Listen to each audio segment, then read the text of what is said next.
If you want to profit when a stock goes down without the risk of short selling stock, naked calls, or paying inflated premium for put options, the bear call spread might be the strategy you're looking for. And I'm about to show you exactly how to set it up step by step. By the end of this video, you'll know what a bear call spread is, when to use it, how to set it up, how to do your first trade, and the one mistake that kills most traders. So let's get into it. So what is a bear call spread? The definition's relatively simple and it's easy to remember. A bear call spread is a defined risk credit spread.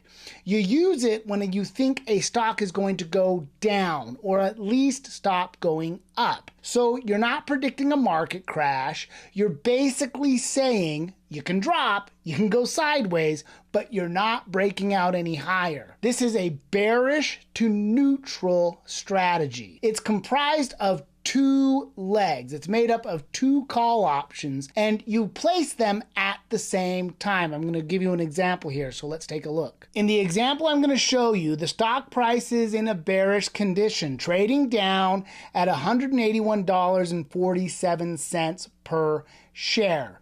And what we do for the first leg of the credit spread is we sell a short-term, out-of-the-money call option way out above resistance with a high probability of expiring worthless, usually around 30 to 60 days or less, and we collect a nice premium when we do this, a tasty little credit. Typically, we're looking for a 75 to 80% probability that the option is going to expire worthless, so we can keep that money. In this example, we're going to sell a $210 strike price way out of the money, out above resistance, and we're going to receive a $1.75 per share times 100 shares for a juicy little credit of $175.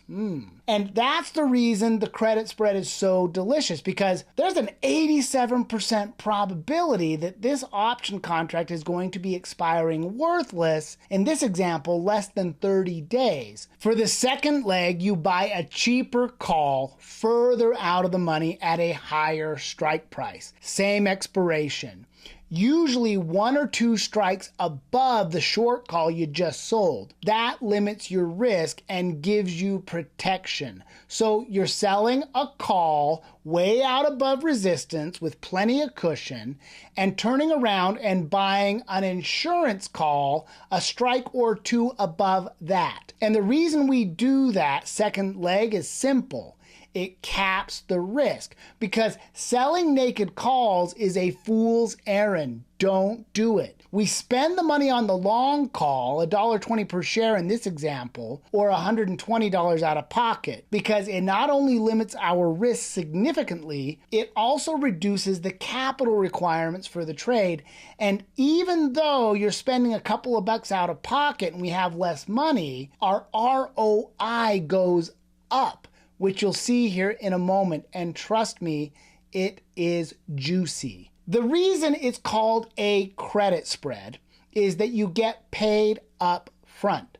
So when we put it all together, we sell a front month option, a 210 call in this example, and we get paid $1.75 per share. And at the same time, we buy a front month 215 long call as insurance, $175 credit received minus $120 debit out of pocket, leaving us with a nice credit of $55. And since you're selling the spread, you collect that money up front. That's what credit spread means. You get paid immediately. The max profit is simple.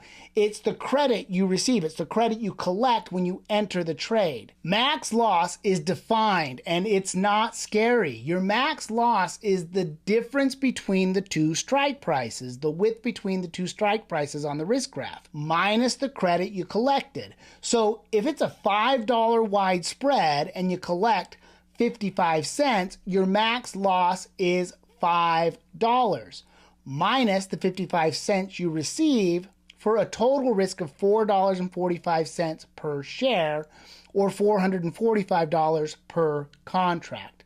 Sure, you might not be getting that excited about a $55 gain, but remember, it's entirely scalable, and a $55 return on $445 of risk, that is a 12.35% ROI on the capital used, and in this example, that return is taking less than 30 days. And did I mention the probability of winning was greater than 80%? All right, so when should you actually use a bear call spread? Here are the conditions I look for. I'm always looking for a stock that's in a downward trend, lower lows, lower highs. I want to see it trading below key moving averages. It's even a better setup if the price is under the 20-period moving average, the 50-period moving average, and the 200-day moving averages. I always want to see that price is trading at or near a resistance level. Prior highs, old support resistance levels, old support zones, supply zones, trend lines, obvious ceilings where sellers are likely to show up. We also want to see that the momentum is slowing down and price is pushing up into a resistance zone, but it's losing steam. Weaker candles, less follow through, the buyers are getting tired, showing those signs of exhaustion. And we typically also want to see elevated implied volatility because you're selling premium. Higher implied volatility usually means more credit, so the ideal setup is downtrend. A rally up into a resistance zone where price gets rejected and there is a good, healthy premium. The number one mistake is selling too close to the current price. Writing aggressive spreads. People get greedy. They sell the short call right on top of the stock, and one pop turns the trade into panic. Okay, so now you're probably asking, how do I find a bear call credit spread? How do I go about looking for these opportunities? I'm going to run through an example with you really quick, and I'm going to do it fast and just show you how quick and easy it can be to find and place a credit spread. Okay, for step one, what I did is I went into FinViz and I ran a real simple screener for bearish trade setups, for bearish looking signals. So I went in, I clicked on their screener, I went into the descriptive section right here, and I just simply clicked on optionable and shortable stocks. I selected for stocks that have over 2 million shares trading on average, so I knew that they would be liquid. And I set a price range between 150 and 250 bucks. I kind of looked at a couple of different pockets of prices, and this is where I found the best setups. I then went and clicked on the technical section, and I simply selected for stocks trading below their 20-period simple moving averages, below their 50-period simple moving average, and below their 200-period simple moving average. I ran the scan, it spit out 16 results, and of these candidates, Aries, Coin, CRM, DoorDash, so on and so forth, Lululemon, there were some pretty good setups in here. I like the Cloudflare candidate, but my favorite candidate on the list that met all my criteria was Palo Alto Networks. And what I liked about this setup is that it had lower lows and lower highs, that we were seeing consistent lower highs, price potentially violating this upward channel trend, and potentially getting ready to break down below 180. Plus, recently there's been a little bit of bearish market sentiment, and this particular sector is a little weak at the moment. It could rally, but at this moment in time, there is potential for a breakdown. Then what I did is step two. I went in and I checked the implied volatility on this particular candidate. I looked at a chart where I put on a probability cone and an implied volatility indicator, which is high at the moment, which means the option premiums are rich. There's meat on the bone. And I looked at the probability cone, and for the expiration date I was choosing, I wanted to choose a stock price out above 205. That's what I was looking for. So then I can go in very quickly and easily and identify, just looking at the chart, there's resistance at 195, resistance at 200, and a big fat resistance zone at 210. So now when I go in to select strike prices, it's not hard for me, it's easy. I can go to the trade tab and I can look at the option chain. And what I did is I chose the front month options. I went to the 20th of February, just 29 days from now, and I looked at the call strike prices. Here's the call strike prices, and I follow a simple delta rule, and I went down and looked at the strike prices, found the one closest to my criteria, and lo and behold, it was the 210 strike price. I then went and built out the spread in my risk graphing tool here inside of the Thinkorswim platform, and I built the trade out $210 short call by a $215 long call. So it's -1, 210 call, +1, 215 call for a net credit of 55.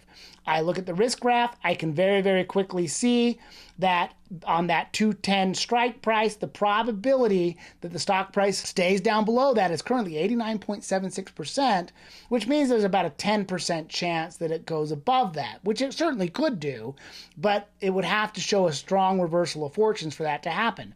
Then I simply go in, right click, create duplicate order, and I make that order good till canceled, and I send in the trade.